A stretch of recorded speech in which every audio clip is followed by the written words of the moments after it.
Educational एक्सपोर आउ एक video रे आपण मानकु स्वागत। आज का वीडियो रे हम कथा हेबा एलटीआर संस्कृत सब्जेक्ट रे जो बारंबार हाईकोर्ट रे केस होची। जेमिति कि आपण माने आगरु जानिथिबे एलटीआर रे ऑलरेडी दुईटा केस पड़ी सारिछि आ सेथि मध्यरु गोटिए केस रे आपणकर गोटिए पोस्ट रिजर्व रखा जायतिला। ताहा हम एई वीडियो रे डिटेल्स डिस्कशन करिबा। किंतु गतकाली कोन ହେଇछि ना आउ गोटिए आपणकर जो एलटीआर पोस्ट रिजर्व रखा जायछि। जेमिति कि आपण माने जानिथिबे आपणकर जो टोटल एलटीआर पोस्ट होछि 729 किंतु एई जो 729 पोस्ट दुईटा पोस्ट आपणकर ऑलरेडी रिजर्व रखा जायछि कहा पई ना पिटिशनर को पाई। एथि जो मेरिटोरियस पिला जो पिला 728 729 रे रहितांते तांको पई हा गोटे इनजस्टिस। आ ए जो इनजस्टिस कहा पई होची ना एथिरे सबु दोष होची ओ डबल एस रो। जेतेबेले से आंसर काढुची जेतेबेले से रिक्रुटमेंट नोटिफिकेशन काढुची से माने ध्यान देबा कथा सबु विषय प्रति। किंतु एथिरे बलि पड़ी जाउछंती जो आशाई जो मेरिटोरियस स्टूडेंट्स।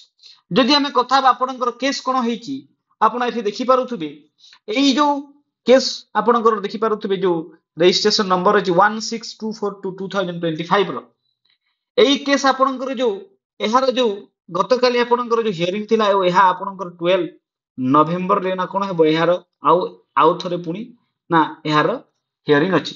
किंतु गतकाली कोन होइछि ना आउ गोटे जो केस पड़िछि आपण देखि पारथिबे एटा हला केस नंबर 16242 सिमिलर एई जो केस अछि एई केस सहित सिमिलर केस गतकाली पड़िथिला जो कि आंसर के रिलेटेड आ एथिरे जो पिटिशनर थिले से कोन कहले ना जो रॉन्ग इवैल्यूएशन हेछि ना कोन क्वेश्चन जेमिति कि क्वेश्चन 26 56 सॉरी 53 71 75 76 120 सेथि पय ना कोन कहले कोर्ट को से कहिले जो वकीलटा थिले कि आपण एमिति कि सिमिलर केस रे इंटरिम ऑर्डर देइछंती जोटा कि सेथिरे ना गोटिए पोस्ट रिजर्व रखा जाइतिला पिटिशनर के पय जोटा केस हला 24495 ऑफ 2025 जो रिट पिटिशन नंबर 24495 ऑफ 2025 रे ना कोड ऑलरेडी गोटिए पोस्ट वैकेंट रखिथिले। सेथि पय एई जो गतकाल जो केस हेतिला सेथिरे जो वकील थिले कहिले कि आम पाई मध्य गोटे पोस्ट रिजर्व रखा जाऊ कारण एथिरे मध्य कोन हेछि ना इवैल्यूएशन भूल हेछि। तो कोर्ट कहले ठीक अछि आपण पई गोटे पोस्ट रिजर्व ताले कोन हैला जो आपण मानकर जो 720 पोस्ट जो नोटिफिकेशन जो आपनकर टीचर पाइबार थिले किंतु एबे कोन हेबो ना 727 पोस्ट आपण मानकर अपॉइंटमेंट हेबो कारण दुईटा पोस्ट आपनकर रिजर्व हेई गला देखि पारुथबे एथि आ एई केस मध्ये आपनकर एबे चलछि एई केस अलगा तापर रहिला एई केस गोटी नंबर केस एईटा गोटी केस दुईटी केस एईटा गोटी केस तीनटी केस।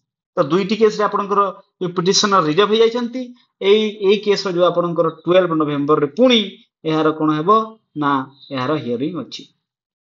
तो एठी दुखर विषय एहा होछि कि जो पोस्ट गुडा को रिजर्व हे जाउछि सेई पोस्ट रे ना गोटी भल पिला मेरिटोरियस पिला एबे जॉब पाई थांदा। एहा थिला संपूर्ण न्यूज आहुरी एमिति के इन्फॉर्मेशन जानिबा पई आपण एजुकेशनल एक्सप्लोरर यूट्यूब चैनल को लाइक एंड सब्सक्राइब कर दियंतु। थैंक यू धन्यवाद।